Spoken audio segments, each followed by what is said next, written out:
असते. भीमा तुझ्या मताचे जर 5 लोक असते, तलवारीच्या तयांचे न्यारेच टोक असते. अरे वाणीत भीमा आहे, करणीत भीमा असता.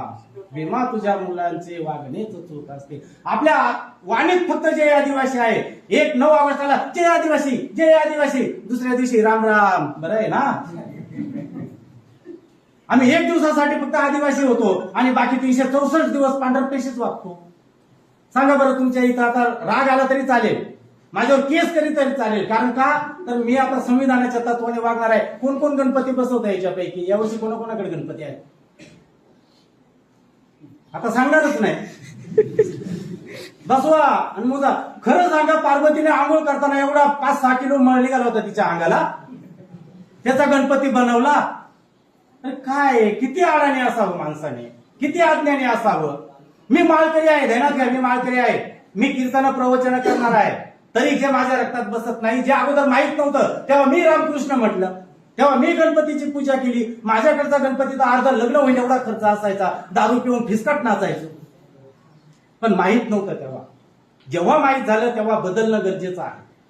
आणि जेव्हा मला आता गेल्या वर्षी पंढरपूरची वारी मी कॅन्सल केली, का नाही माझ्या धर्मात बसत ते, मला कोणता धर्मच नाही. अगोदर मी हिंदू आहे, हम हिंदू आहे, छाती दुखच तर वाढवायचो. आता मी हिंदूच नाही तर मी का जाऊ तिथे वारीला? नाही गेलो.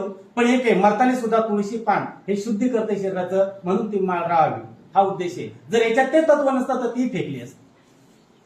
म्हणून बंधूंनो, आदिवासी आपल्या परंपरा आपल्या मुलांना पण माहित नाही. काय आपले देव आहेत, हिरवा कोणाला माहित नाही, आपल्या मावळया कोणाला माहित नाही. आपल्या बरेचसे देवदेवतांचे जे निसर्गातील देवी देवता आहेत ह्या आपल्याला माहित नाही, तर आपल्या पोरांना कुठून माहित होणार आहे. आणि म्हणून आपल्या मूळ दैवतांची ते फोटो पण आहेत, तुम्ही मेळावा संपल्यानंतर पहा.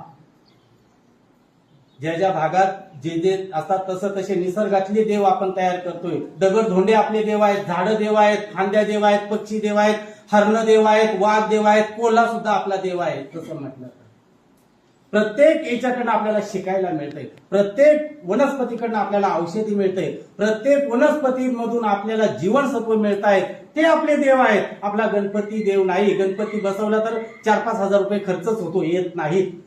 पण हिरवा बसवला, त्याची पूजा केली, कंसरी पूजली. कंसरीला याच्यापूर्वी रास पडायची, रास, आणि त्यावेळेला तिथे कोंबडा कापला जायचा. राशीमध्ये हात घातला तर गरम व्हायचं. आहे अनुभव कुणाला? आहे ना.